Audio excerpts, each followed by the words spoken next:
c'est la première doctrine que Jésus a prêchée. Et je crois qu'il serait approprié d'en faire notre premier enseignement de l'année.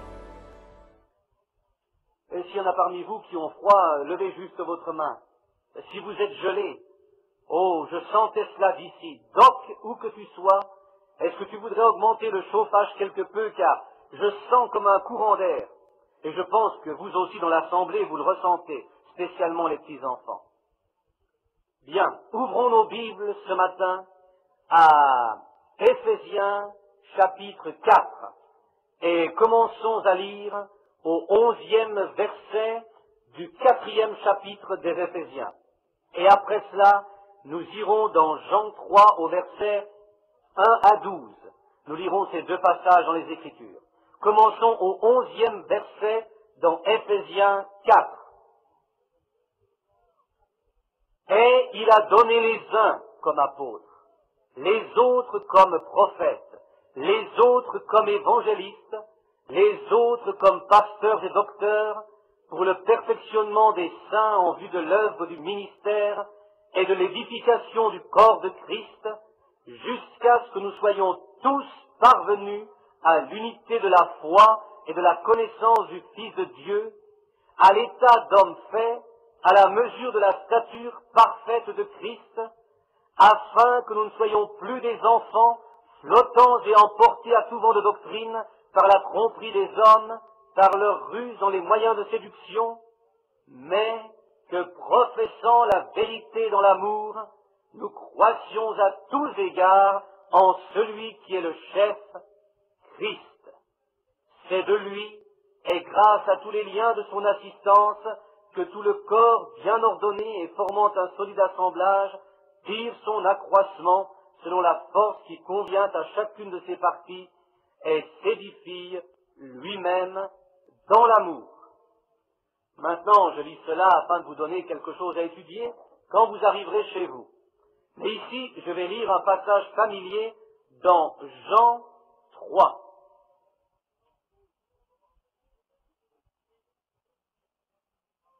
Mais il y eut un homme d'entre les pharisiens, nommé Nicodème, un chef des Juifs, qui vint lui auprès de Jésus de nuit, et lui dit, « Rabbi, nous savons que tu es un docteur venu de Dieu, car personne ne peut faire ces miracles que tu fais si Dieu n'est avec lui. » Jésus lui répondit, « En vérité, je te le dis, si un homme ne naît de nouveau, il ne peut voir le royaume de Dieu. » Nicodème lui dit, « Comment un homme peut-il naître quand il est vieux? Peut-il rentrer dans le sein de sa mère et naître ?» Jésus répondit, « En vérité, je te le dis, si un homme ne naît d'eau et d'esprit, il ne peut entrer dans le royaume de Dieu. Ce qui est né de la chair est chair, et ce qui est né de l'esprit est esprit. Ne t'étonne pas que je t'ai dit, il faut que vous naissiez de nouveau. Le vent souffle où il veut et tu en entends le bruit, mais tu ne sais d'où il vient, d'où il va. Il en est ainsi de tout homme qui est né de l'esprit. » Nicodème lui dit, « Comment cela peut-il se faire ?» Jésus lui répondit, « Tu es le docteur d'Israël et tu ne sais pas ces choses. En vérité, je te le dis, nous disons ce que nous savons et nous rendons témoignage de ce que nous avons vu, et vous ne recevez pas notre témoignage. Si vous ne croyez pas quand je vous ai parlé des choses terrestres, comment croirez-vous quand je vous parlerai des choses célestes? » Puisse Dieu bénir sa parole. Je veux prendre ce matin le sujet sur la première doctrine de Jésus. Sa première doctrine fut « Vous devez naître de nouveau ». Je vais faire un enseignement d'école du dimanche pour ne pas m'enrouer la voix pour ce soir. J'ai le sentiment que ce sujet intrigue les gens. Nous en entendons souvent parler, et j'ai cru qu'il serait bon ce matin d'étudier ces Écritures pour les rendre claires. Cette première doctrine, vous devez naître de nouveau, est un sujet profond. Ainsi, nous constatons que les gens donnent plusieurs interprétations à cela. Presque toutes les églises disent que vous devez naître de nouveau. mais chacune a sa propre interprétation de ce que signifie naître de nouveau. Je peux aller à l'église méthodiste ce matin et ils me diront, nous croyons que vous devez naître de nouveau. Mais comment interpréterez-vous cela? Je vais à l'église baptiste et ils disent, nous croyons que vous devez naître de nouveau. Comment interpréterez-vous cela? Si j'allais dans chacune des églises, je trouverais dans les 900 différentes dénominations 900 interprétations différentes. Alors, devant tant d'interprétations différentes de ce qui est une doctrine biblique, il doit se trouver une vérité. Et il y en a une quelque part. Cependant, rappelez-vous que je n'ai pas dit « vous devriez naître de nouveau », mais « vous devez naître de nouveau ». Ainsi, nous les gens de langue anglaise, nous comprenons ce que le mot « devez » « must » signifie. Il signifie que c'est un devoir et que vous devez le faire. Voyez-vous, c'est une obligation. Ce n'est pas « vous devriez » ou « il serait préférable que vous le faisiez », mais c'est « vous devez naître de nouveau ». Oh, si nous pouvions seulement prendre cette parole et l'étudier ce matin, nous verrions qu'il est complètement impossible d'entrer dans le royaume des cieux ou même de le voir à moins d'être né de nouveau. Avec toutes les interprétations de naître de nouveau, nous devrions l'étudier de tout notre cœur pour en trouver la signification. Personne ici ne veut aller en enfer. De même, personne ne conduirait des centaines de kilomètres sur des routes glacées en dépensant son argent juste pour venir fraterniser ici à l'église. Quoique cela soit agréable, il y a quelque chose qui vous attire ici, à cet endroit en particulier. Par conséquent, c'est notre devoir, à nous les pasteurs, de veiller à ce que le troupeau soit nourri et de la bonne manière, parce que le Dieu Tout-Puissant exigera que l'on réponde du sang sur nos mains au jour du jugement. Nous aurons à répondre pour vous ce jour-là. Ainsi, devant cette énorme responsabilité que nous avons entre nos mains, nous devons constamment veiller sur les âmes, car Dieu nous a donné des gens qui nous aiment et viennent nous entendre. De même, lorsque nous voyons quelque chose se produire et que cela n'est pas correct, c'est notre devoir d'aller vers cette personne, car nous sommes des bergers surveillant les brebis. Ainsi, si je vois cette brebis manger une mauvaise herbe qui va la tuer, il est préférable que je l'amène loin de cette herbe, car ça la tuerait. Dans certains pays de l'Ouest, on connaît une mauvaise herbe que mangent les animaux parfois, et cela s'appelle locoweed. Je ne sais pas s'il y a quelqu'un ici qui a déjà entendu parler de cette locoweed. Oui. Un cheval peut manger cela, et vous ne pouvez plus le contrôler, il devient un renégat. Vous pouvez lui mettre une selle, mais vous ne pourrez aller nulle part. De toute façon, vous devez garder votre troupeau loin de cette mauvaise herbe. Car, si le fait de manger de cette herbe met un cheval dans un tel état, vous seriez un bien piètre cow-boy si vous laissiez ainsi votre cheval manger de cette locoweed. Ça ne prouverait que votre insouciance. Un vrai pasteur, un véritable serviteur de Christ, serait un mauvais témoin de Christ, s'il ne se souciait pas du troupeau en le voyant manger quelque chose qui en ferait un renégat devant Dieu. Par exemple, s'il ne respecte pas sa parole et ses commandements. C'est votre devoir, pasteur, de veiller là-dessus. Ainsi, cette grande doctrine de Jésus, dont il est fait mention ici devant nous dans la Bible, a été interprétée de tant de différentes façons, comme je disais auparavant. Et ce matin, pour l'édification de tous ceux qui ont demandé ce que cela signifiait et comment on devenait un véritable chrétien, j'ai pensé approcher ce sujet du mieux que je peux, non pas sous la forme d'un sermon, mais comme un enseignement d'école du dimanche. Ainsi les gens saisiront mieux le message. Maintenant, revenons à ces différentes interprétations de notre sujet, naître de nouveau.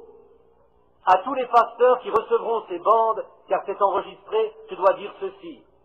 Ce que j'enseigne et ce que je crois peut être un peu différent de ce que l'Église régulière enseigne. Mais je peux facilement prouver par les Écritures que vous êtes nés de l'Esprit et baptisés dans le corps par le Saint-Esprit.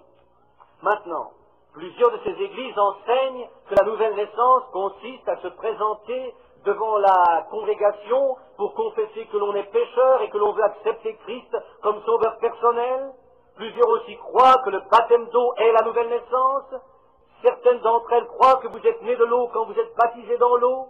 Il y a plusieurs versions sur ce sujet, et d'autres encore croient que la nouvelle naissance consiste à réciter un credo, à croire en une doctrine d'église en disant « je crois dans la sainte église », etc. « Je crois que Dieu est le sauveur de l'homme et qu'à partir de ce jour, je deviens membre de cette église et je fraternise avec les chrétiens. » Et pour ce qui est des credos qu'ils récitent, je ne pense pas que nous devrions les critiquer, car certains sont purs et saints, d'autres sont vraiment scripturaires. Mais les Écritures ne sont pas appliquées à la bonne place. Même dans ce cas, la nouvelle naissance est quelque chose d'autre. Malgré vos bonnes intentions, je crois que la nouvelle naissance est à l'opposé de cela. Pour illustrer ce que je veux dire, j'ai une petite anecdote un peu drôle. Je ne veux pas vous sembler un peu sacrilège, je ne veux pas non plus m'attaquer à des organisations d'église. D'ailleurs, la chair n'est pas l'endroit pour raconter des blagues. Ainsi, un prêtre catholique s'est rendu un jour chez un nouveau converti d'origine juive. C'était vendredi. Le catholique converti avait fait cuire un jambon. Et il a dit, « Père, je suis désolé, je viens juste de me rappeler que c'est vendredi. Cependant, je crois que selon la grande doctrine de notre Église, j'ai été transformé de juif en catholique lorsqu'on a aspergé un peu de l'eau sur moi. Et bien de même, je vais asperger un peu de cette même eau sur ce jambon et je vais le transformer en poisson. » Bien sûr, maintenant le fait de le dire n'en fait pas un poisson. C'est toujours un jambon, peu importe combien sainte soit l'eau. Peu importe comment vous pensez avoir raison en récitant un credo ou en joignant une église, vous êtes toujours ce que vous étiez jusqu'à ce que vous naissiez réellement de nouveau par l'Esprit de Dieu. Ça ne vous change pas. Le fait d'avoir un credo, de se joindre à une église et de changer vos idées, ça n'est pas encore correct, aussi bonne que semblent être vos intentions. Quelque chose doit se produire. La nouvelle naissance est une expérience. Quelque chose doit se produire. Ce ne sont donc pas ces différentes choses qui amènent la nouvelle naissance. Que les églises disent, bien, vous acceptez ceci ou cela, vous croyez cela et c'est parfait, mais ça ne l'est pas. Maintenant, pour appuyer le fait que nous devons naître de nouveau, nous constatons que la Bible nous enseigne que nous sommes tous nés dans le péché, formés dans l'iniquité, et que nous sommes des menteurs dès notre naissance. Alors cela démontre que notre nature, dès le début, est pécheresse. Nous ne valons rien par notre origine. Dès le début, nous sommes des pécheurs. Ainsi, nous ne pouvons pas nous glorifier pour notre propre mérite, pour notre sincérité, pour notre grandeur, pour notre humilité ou quoi que ce soit d'autre. Nous sommes dans l'erreur, dès le départ. De plus, il n'y a rien que nous puissions faire à ce sujet. Non, il n'y a rien. Jésus l'a dit. Qui de vous, par ses inquiétudes, peut ajouter une coudée à la durée de sa vie? Quelles que soient vos réflexions, vos rêves, vos lectures, vos études, vos recherches, ou quoi que ce soit d'autre, vous ne pouvez rien changer d'un seul iota. Ça renverse tout. Je suis heureux qu'il en soit ainsi. Parce que si ça a été une question d'intelligence, nous autres, les pauvres gens illettrés, nous serions démunis, nous n'aurions aucune chance. Mais Dieu a changé, ou il ne l'a pas voulu ainsi dès le commencement. Les églises compliquent toujours les choses, mais Dieu les rend simples. Il ramène cela à un point où chacun de nous peut comprendre et peut avoir sa part. C'est à quiconque le veut. Alors aucun homme ne peut en sauver un autre. Ça ne changera rien si quelqu'un prétend le contraire. Aucun homme ne peut en sauver un autre. Qu'il soit brillant, qu'il ait une position, qu'il soit pasteur, prêtre, évêque, cardinal ou pape, il ne peut d'aucune façon sauver la vie d'un homme, parce qu'il est un pécheur lui-même. Il est né dans le péché, formé dans l'iniquité. Il vient au monde menteur. Il est menteur dans sa nature. Et quoi que ce soit qu'il dise, ce serait un mensonge si c'était contraire à la parole et au plan de Dieu. Cependant, Dieu a un plan de salut pour l'homme. L'homme ne peut rien ajouter à ce plan. C'est le plan de Dieu. C'est le plan que nous allons étudier ce matin. Quel est le plan de Dieu? Il a dit que la parole de tout homme soit reconnue pour un mensonge, mais que la mienne soit la vérité. Par conséquent, comment oserions-nous en changer une seule phrase pour en faire quelque chose d'autre? Quels que soient nos rituels et nos doctrines, nous devons oublier ça. C'est la parole de Dieu. On ne peut rien modifier. Dieu a un plan. Il a fait un plan. Rappelez-vous premièrement une chose, c'est que vous ne comprendrez jamais avant que vous ne naissiez de nouveau. Il l'a dit à 2 occasions. À moins qu'il ne naisse de nouveau, aucun homme ne peut entrer dans le royaume. À moins qu'il ne naisse de nouveau, aucun homme ne peut voir le royaume. Il a vraiment insisté là-dessus. Dans les traductions, on m'a dit qu'il fallait faire ressortir ces mots. Ainsi, quand il est écrit « en vérité, je vous le dis », et souvent « absolument, absolument, je vous le dis », il s'agit là d'une ponctuation très forte. Qui a dit cela? Est-ce un cardinal, un prêtre, un pasteur, un évangéliste, un pape? C'est Dieu lui-même. Il n'y a vraiment pas d'excuse.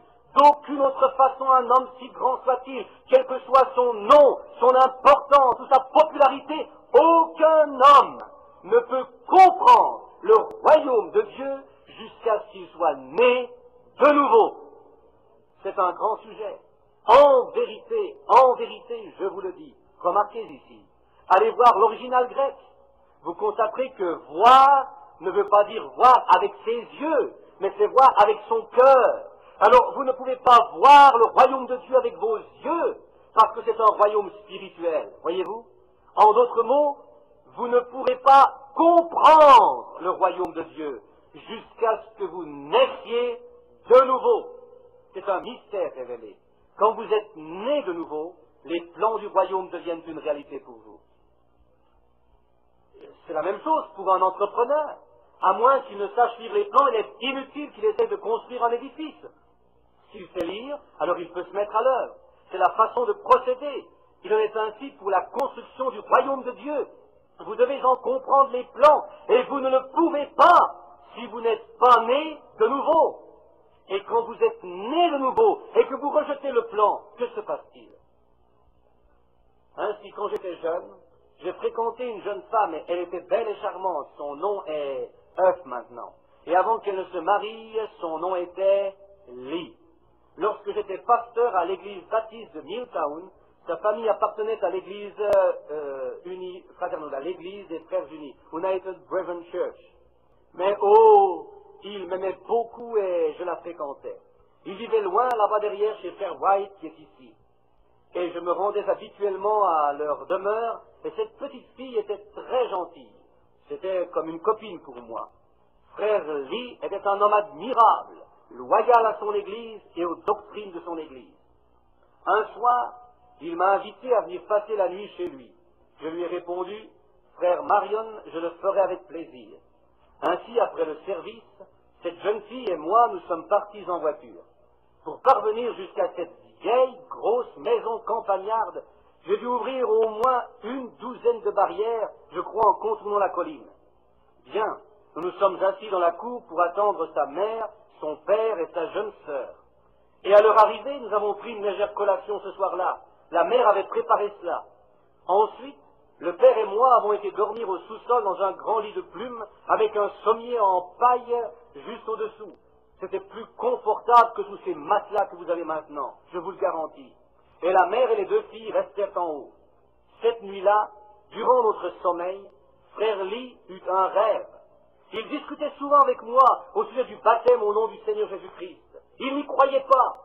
Il était un entrepreneur et il me l'a raconté ainsi. J'ai rêvé que j'étais allé à New Albany pour construire la maison d'un homme. Il me a donné les plans. Cependant, quand j'ai vu comment il avait dessiné les fenêtres et agencé une certaine pièce, je me suis dit, ce n'est pas correct. Ça ne peut pas être ainsi, c'est contraire, ce n'est pas correct. Alors je l'ai construit de la façon que je croyais correcte. Et quand il est revenu de ses vacances en Floride, j'avais presque terminé sa maison. Il a jeté un coup d'œil à sa maison, puis il est allé chercher les plans, puis après vérification, il a dit, « Dites, vous n'avez pas construit ma maison correctement ?» Alors, je lui ai dit, « Non, je ne l'ai pas construite incorrectement. » Alors, dit-il, « Qu'en est-il d'une telle ou telle pièce? Ça ne doit pas être là. Il a dit, démolis-la. Si vous voulez être payé, construisez-la selon les plans. Il me demanda, qu'en pensez-vous, frère Branham? J'ai répondu, il y a une crique pleine d'eau qui se trouve ici près de la maison. Nous y sommes allés. Il m'a dit, je ne veux pas qu'il y ait une démolition ce jour-là. J'ai dit, construisez-la correctement dès maintenant. Érigez-la selon les plans. Et dernièrement, cela leur a été très profitable. Une de ses filles a marié un garçon charmant. Il est machiniste ici à l'usine marine. Il s'est fait couper les doigts de cette façon. Il fait partie d'une belle famille chrétienne dont 3 filles chantent dans un trio. Si jamais nous avons une réunion ici, ils viendront chanter pour nous. Une des filles est devenue un professeur de musique classique alors qu'elle n'avait que 15 ou 16 ans. Et les enfants à l'école se sont mis à la taquiner à propos de différentes choses et aussi parce qu'elle était chrétienne. Ça l'a bouleversée. Elle a eu une dépression nerveuse. Elle a perdu l'esprit. Ils ont dû l'amener à l'hôpital pour malades mentaux à Louisville, le lundi suivant de cela. Et les médecins ne voulaient même pas me la laisser voir. Je m'y suis rendu comme visiteur et je me suis assis près du lit avec son père et sa mère. Alors que j'étais assis là, le Saint-Esprit est venu dans ce sanatorium de Notre-Dame de la Paix à Louisville. C'est là qu'ils amènent les patients qui offrent quelque espoir de guérison. Alors s'ils ne peuvent plus rien faire pour eux, ils les envoient à Madison, Indiana. C'est à cet endroit qu'ils allaient envoyer la jeune fille cette semaine-là. Son cas était sans espoir. Étant assis là, j'eus une vision. Et je parlais à la fille au nom du Seigneur Jésus. Et la mère s'accrocha à mon genou tout en prenant son mari par la main et elle dit, cela ne trompe jamais. Je dis, ne vous inquiétez pas, elle se rétablira. Et j'ai quitté aussitôt l'édifice. Cette nuit-là, à 9 heures, ou je crois un peu avant 9 heures, le téléphone sonna. C'était dimanche. J'allais me rendre à l'église. Le père, le cœur en joie, m'a dit, frère Branham, je n'ai pas pu me rendre à la maison avec cette bonne nouvelle. Il m'a dit, le médecin est venu examiner ma fille et m'a dit, que lui est-il arrivé? Elle peut rentrer à la maison demain. Il y a quelques semaines, aux funérailles de ma mère, le trio était là. La jeune fille en parfaite santé et son amie y étaient aussi. Oh, pour ce qui est de ce plan, je peux vous dire que la parole de Dieu seule peut nous conduire à la nouvelle naissance. D'abord, nous nous reconnaissons pécheurs, méritants la condamnation. Nous sommes tous nés dans le péché, nous avons été formés dans l'iniquité. Il n'y a rien de bon en nous, nos idées sont mauvaises, notre âme est corruptive, nos pensées sont portées vers le mal. Notre imagination est celle d'un pécheur, notre corps est faible, notre esprit n'est pas bon, nous sommes complètement corrompus. Comment une chose corruptible? D'une chose corruptible pourrait sortir une autre chose de la corruption. Laissez-moi vous montrer ce qu'il a dit dans le livre de Job au 14e chapitre. Il y est écrit, l'homme enfanté par la femme est bref de jour et il est gorgé de tracas. Comme une fleur cela éclot, puis cela est coupé. Et plus loin le prophète dit encore, qui peut faire sortir une chose propre hors d'une chose malpropre? Personne. Si vous descendez un seau dans un puits et que vous en retirez de l'eau et que cette eau est stagnante, boueuse, remplie de verre et qu'elle sent mauvais, il est impossible d'y replonger votre seau pour en tirer une eau propre. Le monde entier est contaminé. L'âme, l'esprit et le corps de l'homme sont contaminés complètement par le péché. Il est né dans le péché physiquement, il est formé dans l'iniquité dès sa naissance, il est un menteur. Il s'ensuit que sa propre âme est contaminée. Il n'y a rien de bon.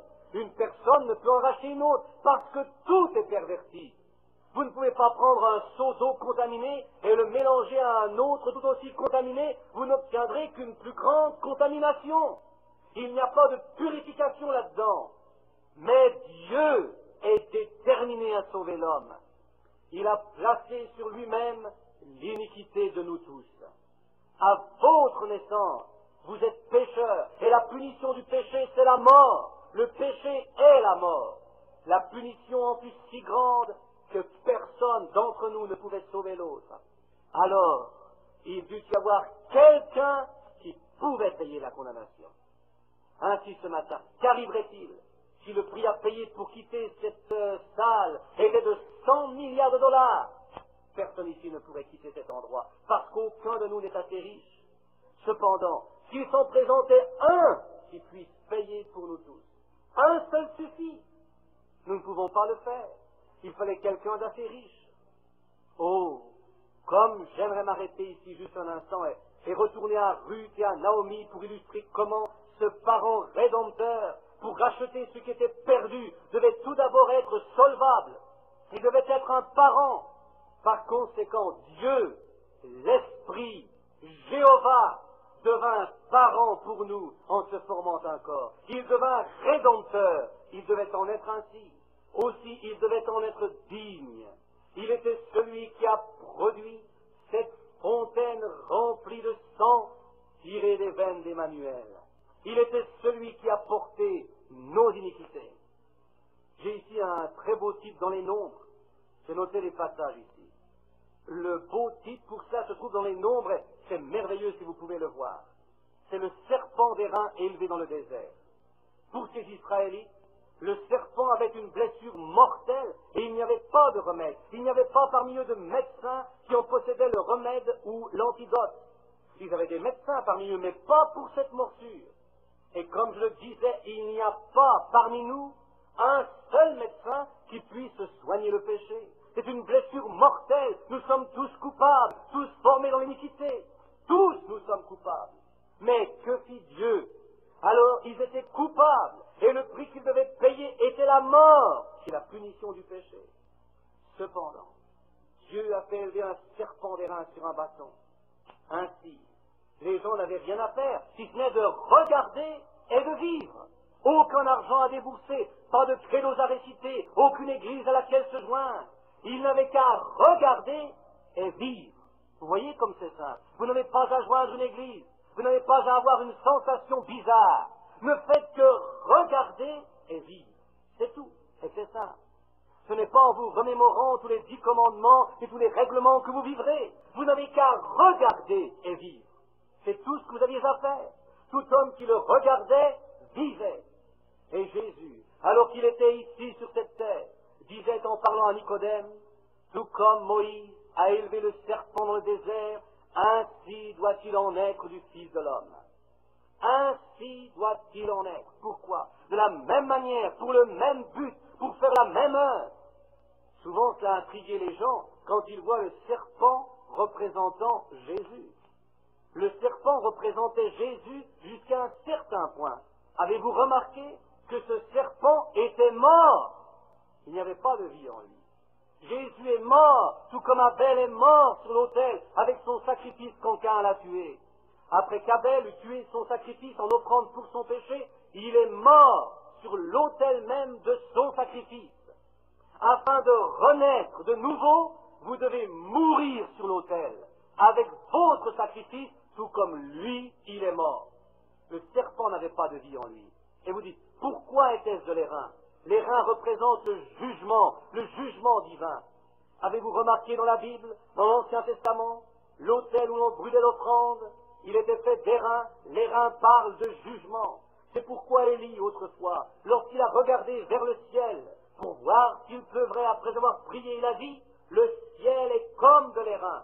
Qu'est-ce que c'était? C'était le jugement divin sur tout un peuple incrédule, une nation incrédule, qui avait abandonné Dieu. C'était le jugement divin, l'airain. Le serpent lui-même, dans son état, représentait le péché déjà jugé. Le serpent fut jugé dans le jardin de l'Éden. Et lorsque nous regardons à Christ, nous voyons le prix à payer. Le Dieu unique fait chair est venu sur la terre et il a pris sur lui-même notre péché.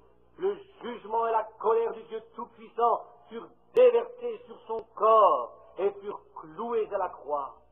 C'est le vrai jugement. Seul il a foulé la cuve du vin de l'ardente colère du Dieu Tout-Puissant. Seul il a marché sur la route. Seul il mourut, sans l'aide d'un ange, d'un homme, de son Église, de sa mère, de ses frères, de son père. Il fut abandonné par Dieu, par l'homme et la nature. Il mourut seul pour nous montrer que la nature elle-même ne peut nous aider à l'heure de la mort. Il n'y a ni ami, ni prêtre, ni pape, ni pasteur. C'est la mort. Mais il y en a un qui l'a accepté pour nous. Il n'y a pas de vie dans le serpent. Il était entièrement cristallisé. C'était le prix à payer. Il mourut au point de rendre la terre honteuse d'elle-même. Il a souffert au point d'assombrir le soleil. Il a souffert jusqu'à ce que la lune ne brille plus. Il a souffert au point d'obscurcir les éléments de la terre, tout comme s'il était minuit. Il n'y avait plus rien. Personne n'a jamais souffert comme cela. Et personne n'aurait pu le supporter. Aucun mortel n'aurait pu affronter cela. Mais il a souffert. Dieu a déposé sur lui l'iniquité de nous tous. Il a passé ses jugements sur lui. Et il a foulé la cuve du vin de l'ardente colère de Dieu, tout seul, sans aucune aide. Rien ne pouvait l'aider. La punition était sur toute chose. Rien ne pouvait l'aider car nous étions tous coupables. Pas un seul grand prêtre aurait pu l'aider. Rien ne pouvait l'aider, ni un pape, ni un ange. Tout s'est arrêté pour le regarder. Ce furent les plus grandes heures qu'il y ait jamais eu dans l'histoire du monde. Il est mort jusqu'à ce qu'il n'y ait plus une seule goutte de vie en lui.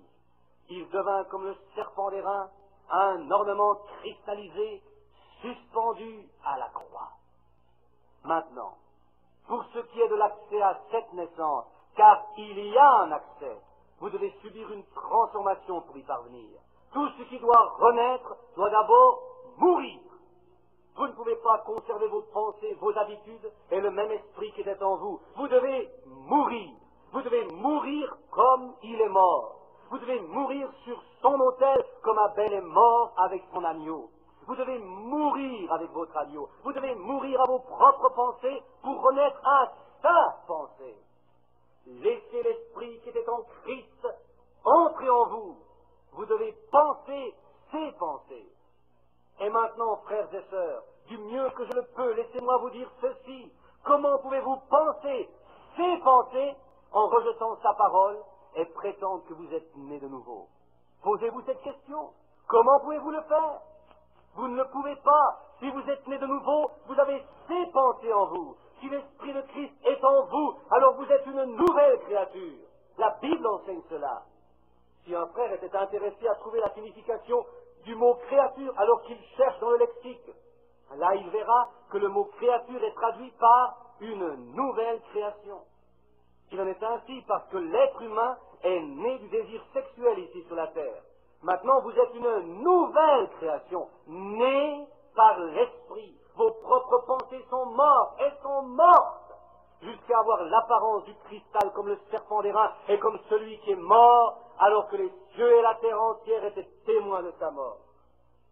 Il mourut d'une telle mort que le sang et l'eau se séparèrent dans son corps. Sa mort fut si horrible qu'on pourrait dire que le monde en a fait une dépression nerveuse. Il s'est ébranlé, il a tremblé jusqu'à faire tomber les roches des montagnes. Qui aurait pu mourir comme cela? Aucun pape n'aurait pu faire cela par sa mort. Aucun pasteur n'aurait pu faire cela par sa mort. Quand Dieu, dans la chair, mourut sur la croix, la terre eut une dépression nerveuse. La propre parole parlait de Dieu, à savoir les roches, la poussière, les dieux, les bâtons, les arbres, plantés sur la terre, les étoiles, la lune. Sa propre parole parlait, a vu son Créateur devenir chair pour prendre le péché sur lui. La colère de Dieu se déversa sur lui au point que la lune et le soleil ne donnèrent plus de lumière et que la terre eut une dépression nerveuse. Elle aurait été claquée en pièces s'il n'avait pas dû y avoir un avenir pour nous. Si ces éléments sur la terre, en voyant ce qui se passait, furent dans un tel état, que devrait-il en être de vous et de moi? Que devraient faire nos âmes quand nous constatons ce que Dieu a fait pour nous? Tout cela fut pour vous et pour moi. Que devrait-il en résulter pour nous? Que nous continuions dans le péché? Dieu le défend. Il faut nous abstenir du péché et mourir au péché. Ne voyez-vous pas ce que le péché représentait pour lui? Le péché l'a tué. Il a payé la dette du péché afin de pouvoir apporter la justice de Dieu à vous et à moi. Alors, quand la justice de Dieu vient à nous, le péché est mort dans nos êtres mortels. Oh, j'espère que vous comprenez cela. Oui, pour naître de nouveau, vous devez passer par le chemin de la mort. Toute chose doit passer par là. Si vous prenez un grain de maïs, la seule façon qu'il puisse reprendre vie, c'est de mourir d'abord. La seule façon pour un grain de blé de reprendre vie, ou toute chose qui veut reprendre vie, tel ce maïs, ce blé, cette fleur, cet arbre, cette herbe, ce légume, doit d'abord mourir. Ainsi, vous, comment y échapperez-vous? Vous devez mourir d'abord. Vous devez mourir comment? À vous-même, à toute chose, afin que vous puissiez renaître. C'est ce que vous devez faire. Si vous ne mourrez pas, vous ne pouvez pas renaître. Notez ceci. Saviez-vous que tous les jours, quelque chose doit mourir pour que vous viviez? Maintenant, vous les adventistes du 7e jour qui êtes parmi nous, vous dites, je ne tuerai pas un écureuil, frère Branham. Je ne tuerai ni un chevreuil, ni un lapin, ni même un poisson, parce que je pense que nous ne devrions pas tuer quoi que ce soit. Mon frère, saviez-vous que les légumes et tout ce que vous mangez possèdent aussi la vie? Vous devez la tuer. La seule façon pour vous de vivre en ce monde, c'est de tuer quelque chose pour que vous puissiez vivre par cette vie morte. Ainsi, si quelque chose doit mourir pour que vous viviez par cette vie mortelle sur la terre, n'est-il pas quelque chose qui doit mourir afin que par sa vie, vous viviez éternellement? Posez-vous seulement cette question. Ce quelque chose était Christ, parce que nul autre ne possède l'immortalité. Il se donne à vous lorsque vous l'acceptez. Quelque chose doit mourir.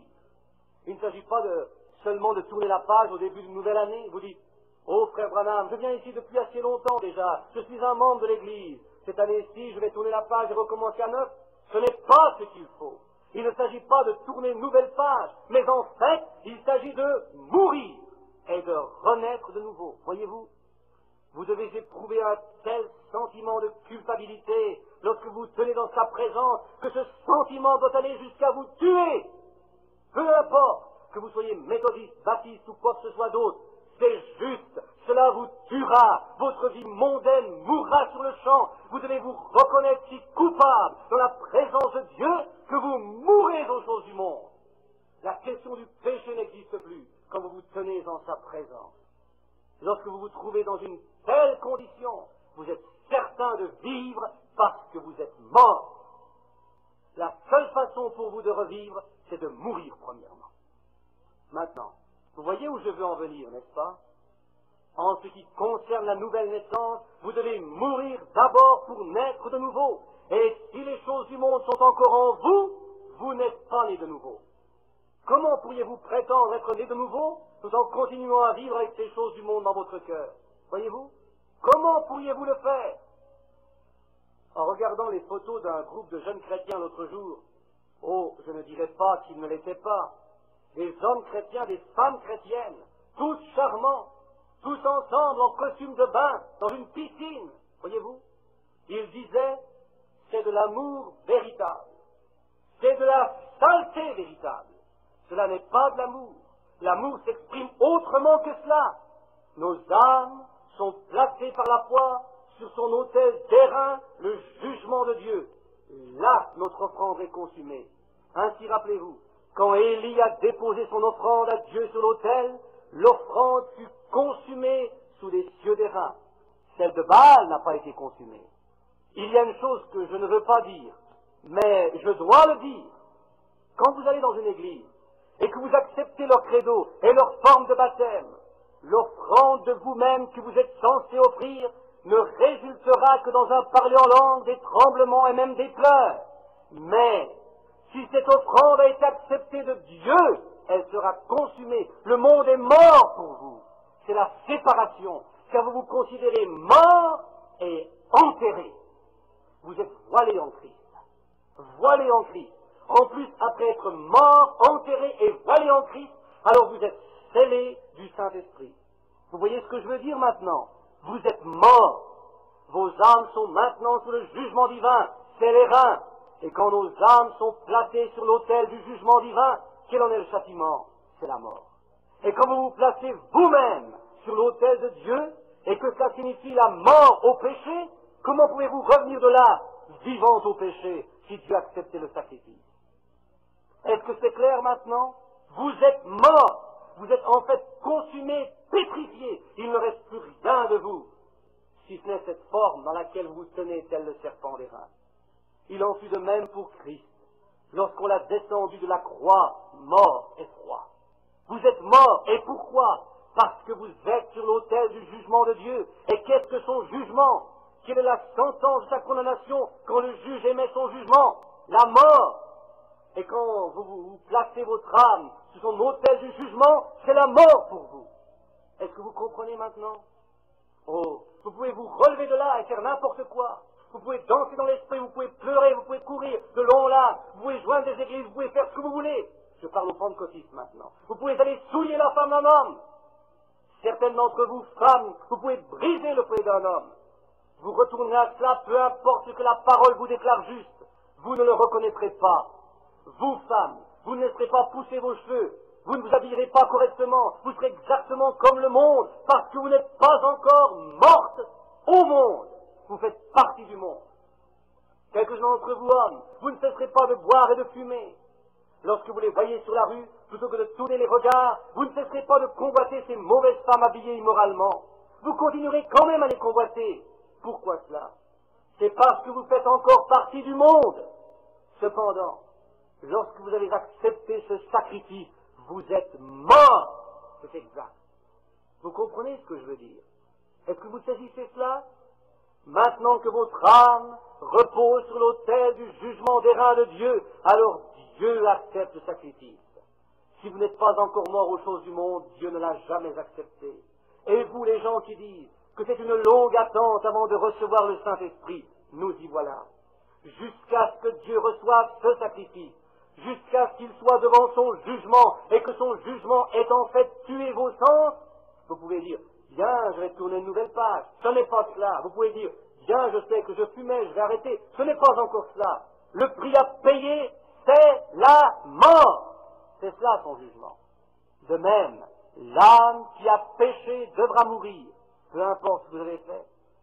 Jésus l'a dit. Plusieurs viendront à moi ce jour-là disant, Seigneur, n'ai-je pas fait ceci et cela? Et il répondra, éloignez-vous de moi, ouvriers d'iniquité. Voyez-vous, quand ce sacrifice est reçu par le feu et que la fumée s'envole, vous rejoignez votre sacrifice dans les cieux, et alors vous êtes scellés, loin des choses du monde, car votre âme est sur son autel. Et qu'advient-il alors après que vous êtes mort? Que se passe-t-il? C'est alors que vous êtes conçus de nouveau. Vous avez tout d'abord été conçus dans l'iniquité, maintenant vous êtes conçus dans quelque chose de neuf. Et qu'est-ce que c'est?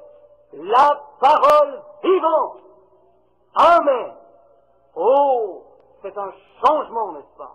Maintenant, vous êtes dans la bataille, après avoir réalisé ce que vous avez à faire. Maintenant, qu'est-ce qui se passe? Vous êtes conçus à nouveau dans la parole vivante. Qu'est-ce que cela? C'est la parole qui devient vivante en vous. Vous commencez à voir les choses différemment. Ce qu'autrefois vous ne pouviez pas voir, maintenant, vous le voyez. Il y a quelque chose de différent. Ça vous aide à faire le lien dans les Écritures. Tout s'ajuste parfaitement. Quelque chose va se produire. Maintenant, vous mourrez à vos propres pensées, car vous êtes conçus parce que vous êtes lavés par l'eau de la parole. Est-ce juste? Que faites-vous avec un bébé dès qu'il vient au monde? Vous le lavez, n'est-ce pas? Dès qu'un homme est mort à lui-même, qu'il est né de Dieu, il est lavé par l'eau de la parole. Amen. S'il est dit le nom de Jésus, vous dites le nom de Jésus. S'il est dit, vous devez naître de nouveau, vous dites la même chose. Quoi que dise Dieu, vous êtes lavés par l'eau de la parole. Amen. Vous êtes prêts pour la vie. Vous pouvez commencer maintenant. Vous êtes nés de nouveau, nés dans la famille de Dieu, avec un nouveau parent. Oui, monsieur. Vos tuteurs étaient alors. Mais maintenant, vous avez un nouveau parent. Vous ne pouvez pas naître sans avoir un nouveau parent. Ainsi, si vous êtes né dans la fraternité d'une église, comme résultat, vous êtes né d'un credo, mais si vous êtes né en Dieu, conçu dans sa parole, vous avez un nouveau parent, c'est Dieu. Il est prêt à faire connaître, à manifester sa parole en vous. Oh, un nouveau parent, et ce parent est Dieu. Il est prêt maintenant à prendre sa parole qu'il a déjà prononcée et à la déposer en vous pour la rendre vivante. Voyez-vous? Maintenant, vous êtes à l'entraînement. Vous êtes prêt à aller à l'entraînement comme un petit enfant. C'est la partie difficile. Quand vous pensez que vous devez faire ceci et que la parole vous arrête et vous montre quelque chose d'autre, vous dites, mais pourquoi ils croient cela, eux? Ça n'a pas d'importance ce qu'ils croient. Voici ce que Dieu dit. Vous devez vous occuper des affaires de votre Père. Maintenant, vous naissez de nouveau, vous marchez droit, vous êtes corrigé, vous avez un nouveau parent. Ainsi, par votre nouvelle naissance, vous avez un nouveau parent et une nouvelle nature.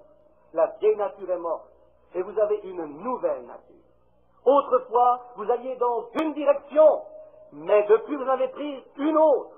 Vous alliez alors vers le bas, et maintenant vous vous dirigez vers le haut. Vos affections sont pour les choses d'en haut. Une nouvelle affection. Vous n'aimez plus les choses du monde. Vos affections sont de Dieu. Vous ne vous souciez plus de ce que disent les hommes. Ils peuvent rire de vous, dire que vous êtes vieux jeu ou quoi que ce soit d'autre, mais vous ne vous souciez pas parce que vous êtes né d'en haut. Et vos affections sont pour les choses d'en haut. Dieu n'a pas honte de vous, et vous n'avez pas honte de lui. C'est juste. Lisez le 11e chapitre des Hébreux dès maintenant. Je l'ai noté ici. Les gens d'alors, voyez comment ils étaient.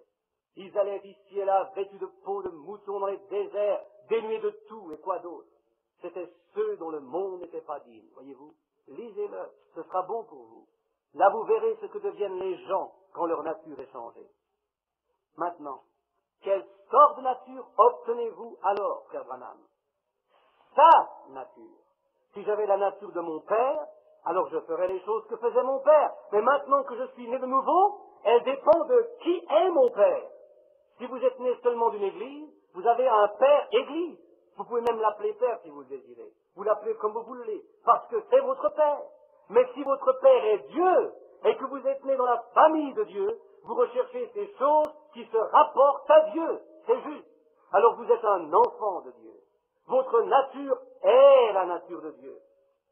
Quand vous entendez certains dire « Oh, notre Église croit que les jours des miracles sont du passé », comment pourriez-vous croire que l'époque des miracles est passée quand la nature même de Dieu est en vous? N'est-il pas lui-même complètement miracle? Sa nature est miracle, ses habitudes sont miracles, son être entier est miracle. Comment pouvez-vous être autre chose qu'un miracle? Votre nouvelle naissance est un miracle, votre nouvelle vie est un miracle, même votre nature est miracle. Comment pouvez-vous regarder en arrière et dire « Ces choses sont mortes, c'est juste ». Voyez-vous, vous êtes une nouvelle créature, une nouvelle création, certainement. Espace non enregistré sur la bande originale anglaise, note de l'éditeur. Et quand les bébés naquirent, c'était tous des poussins excepté un. Il était un aigle. Il était un petit individu bizarre. Il était complètement différent. Mais vous voyez, il était né dans une autre catégorie. Le sperme et l'œuf étaient différents et ça donnait un oiseau différent.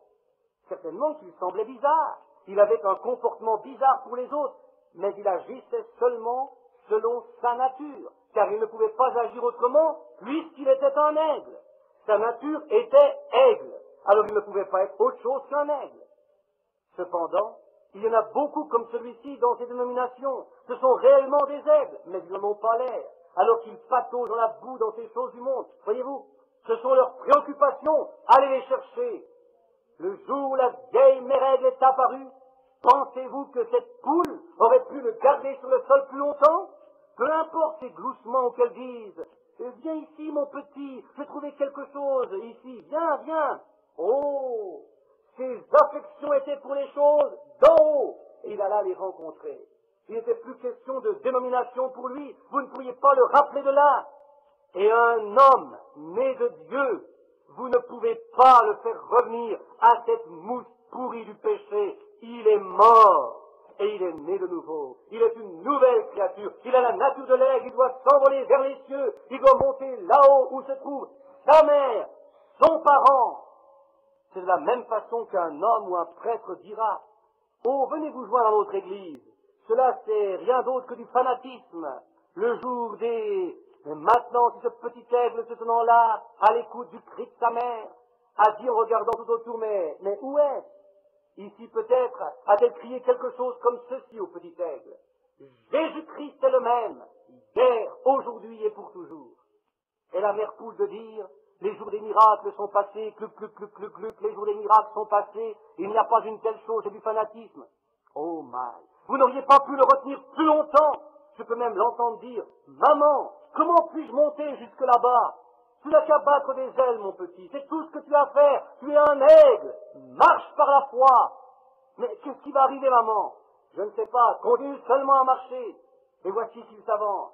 Avec les premiers battements de ses ailes, il se retrouve sur le poteau de la clôture. Au moins, il s'est déjà élevé un petit peu.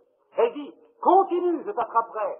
Et cette fois, ça y est, une nouvelle nature, un être nouveau, une nouvelle création, un nouveau Père. Et vous croyez, vous aimez chaque parole qu'il dit. Toute parole d'homme contraire à la sienne est un mensonge. C'est la parole de Dieu. Voyez-vous, la Bible est juste. Peu importe ce que dit l'Église, pour vous la Bible sera toujours juste, parce que votre nature a été changée. Si vous avez un Père Église, vous croirez à ce Père Église. Si vous avez pour Père l'Église, vous croirez en elle, parce que vous êtes de sa nature, c'est votre Père. Mais si votre Père est Dieu, alors vous croirez la parole de Dieu. Si vous êtes de l'Église, vous croirez la parole de l'Église. Vous croirez ce que dit l'Église. Cependant, si vous êtes né de nouveau, alors vous croirez ce que dit Dieu, parce qu'il est votre Père. Et vous ne croirez pas le monde ou les credos d'Église. Ça me rappelle, un jour dans une ferme, on dit qu'il y avait un canard qui suivait des poulets. Et vous savez, le canard était un drôle de petit copain pour ces poulets. Il était quelque peu développé du haut, vous savez, avec son gros bec. Mais, quoique plus développé, ce bec était là pour un but. Et c'est ainsi que j'imagine parfois le chrétien quand il devient un peu fanatique. Mais c'est là pour un but, voyez-vous. Ainsi, ça paraissait drôle aussi longtemps qu'il se promenait avec les petits poulets. Les dindes aussi avaient de tout petits becs et ne s'en servaient pas comme les petits canards. Un jour, la mère amena la bande de poulets avec ce canard marchant à l'arrière. Il se tenait toujours loin derrière, vous savez. Il était quelque peu. Il ne parlait même pas comme eux. Son langage était différent. Ils ne pouvaient même pas se comprendre l'un l'autre. Il en est ainsi avec le chrétien quand il est né de nouveau, n'est-ce pas, voyez-vous? Il sort d'un œuf différent, c'est tout. Je crois qu'il y en a plusieurs de ces véritables canards qui se trouvent dans ces églises dénominationnelles. Mais ils sont conduits par une poule, c'est vrai. Ils ne sont pas à l'aise. Ça peut sembler dur, mais ce n'est pas mon intention, je veux juste vous démontrer un fait.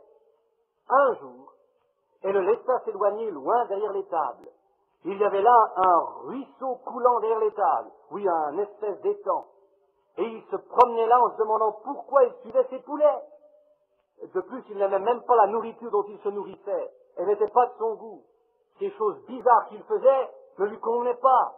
Après un certain temps, il respira une certaine odeur. Oh, cela sentait très correct. D'où est-ce que ça vient? Oh, cette petite saveur de ciel. Il respira une odeur de quelque chose de rafraîchissant, un sermon qui vous convient, qui pénètre profondément et dont vous sentez la parole s'ancrer d'elle-même. Un soleil céleste, il pensa. Oh, c'est différent. Cette odeur-là convient à ma nature. Il la respira à nouveau. C'est quelque part, ne me dites pas autrement, c'est quelque part. Je sais qu'il y a quelque chose qui me convient quelque part. Il ne s'agit pas de ce credo. Voyez-vous ce que je veux dire? Il sentit l'eau. Et par sa nature, il était un canard. Alors un canard et l'eau vont de pair. Il en est de même pour un croyant et Dieu. Cela devint plus fort car il en reçut une autre grosse bouffée. Et après un certain temps, le vent se mit à souffler. C'était comme un violent coup de vent, vous savez. Cela commença à souffler en sa direction. Il ne put plus y résister plus longtemps. Il se précipita au bas de la colline avec des cris du genre coin, coin, coin, coin, coin, coin. Il avait le bec vers le ciel, vous savez. Il sentait l'eau. Et la vieille poule lui dit, allons, fanatique, reviens ici. Mais c'était inutile. Il avait senti l'eau. Il était en route vers l'eau. Il y a une fontaine remplie de sang, tirée des veines d'Emmanuel. Les pécheurs y plongent et y perdent la marque de leur culpabilité.